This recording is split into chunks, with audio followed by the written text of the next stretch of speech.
Good morning, Johnny. The keys on this keyboard, they're quite loud. Yes, we wanted to fundamentally redesign the keyboard from the inside out and move away from the scissor switch mechanism to this new revolutionary and innovative design which allows the keyboard to be thinner than ever before.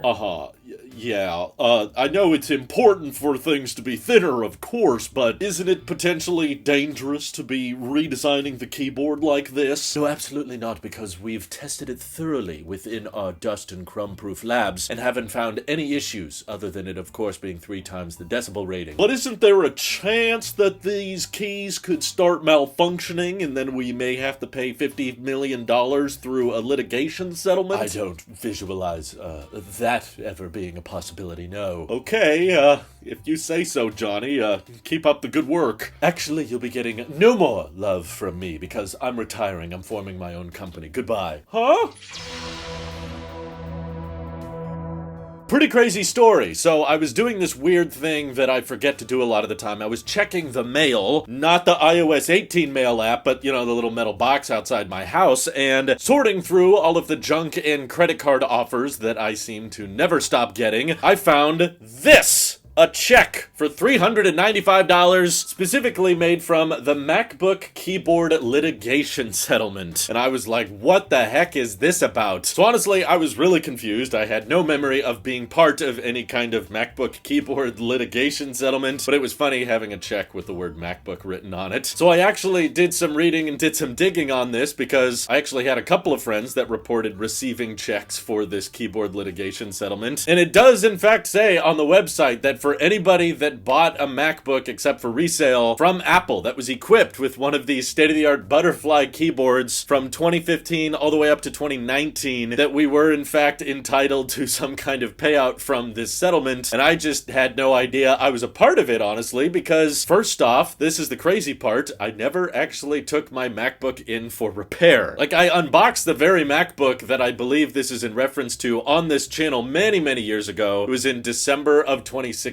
I believe. And yeah, I loved it. You know, it was definitely not the quietest keyboard out there, but it definitely made some noise. And back then, my psoriasis was much worse, so there was probably more flakes and stuff. And I never really had that many issues with it. Occasionally, I would get a sticky key or something, but typically, I could just clean it myself just with either compressed air or mashing down really hard on the key and moving it around a little bit. It was a little annoying, but it was never like a deal breaker. Like, it never made the keyboard unusable. But of course, as you guys know, the following year, the iMac Pro came out, and I switched over to that because it was within that year that I actually transitioned from doing YouTube as a part-time job to a full-time job, and I bought fancier cameras that took up more space, and I had bought like the base model 15-inch MacBook Pro. It only had 256 gigs of storage because that was all I could afford at the time. I essentially drained my bank account to be able to afford that laptop way back when, and it was clearly running out of space constantly. You know, I could only use the excuse of, oh, I'll just plug in external storage for so long. So I sold it way back in probably 2018. I can't really remember the entire process of how it unfolded, but there's a good chance whoever bought it has resold it, and that person has probably resold it. It could have gone through 4, 5, 6 different owners by this point, but the check, of course, was made payable in my name, and reading around what I found on the website, Apple had to somehow keep track of everybody who bought it. That's why I guess I was so confused overall by the check getting to me, because again, I never filed to get a payout. I was never like, hey, I was affected by the settlement, at least not that I remember. Maybe I did, and I've just completely forgot about it as I get older. My memory is probably slipping more and more. But the crazy thing is, I didn't live here. I didn't have this house back when I bought or sold that MacBook. So how the heck did the settlement fund figure out where I was? I guess they just had the data from Apple, and I didn't even have the same email address that I have now. My Apple ID has definitely changed, but maybe it was just able to keep track of the fact that I bought it from the Apple Store all those years ago, and they're like, okay, technically it's on the same Apple account, even though the email address has changed from all those years ago, and this is the address he now has on file. But again, the letter wasn't addressed from Apple. This was a payout from the keyboard litigation settlement, which is handling all of the transactions, but of course, Apple is the one who technically had to pay the $50 million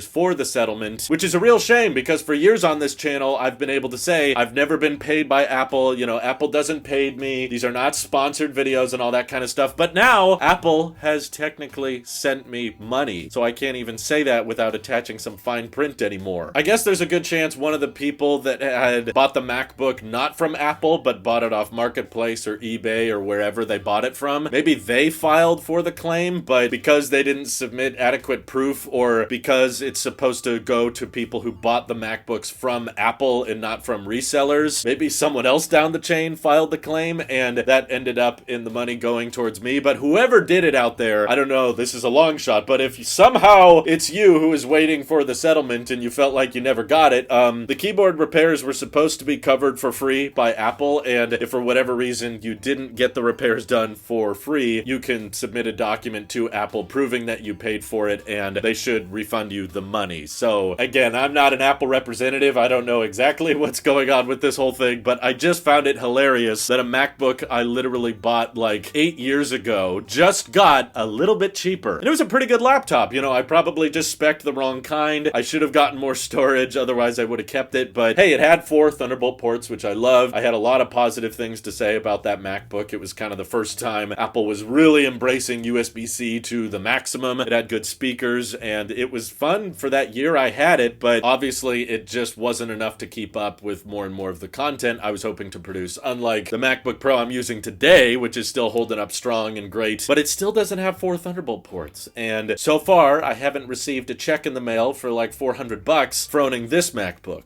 Maybe down the road I will. I just gotta wait 8 years. But what about you guys? Has anybody who bought a MacBook used or third party able to file a claim and get a settlement payout? Or as pretty much the only people who've received them the ones who bought the MacBooks directly from Apple? Feel free to let me know what you guys have experienced down in the comments below. And thank you to everybody supporting this channel directly. It seriously helps us out a ton, as does just watching these videos. And it's no wonder they fired Jony Ive. This is your Apple Sheep here, and I will see you in the next one.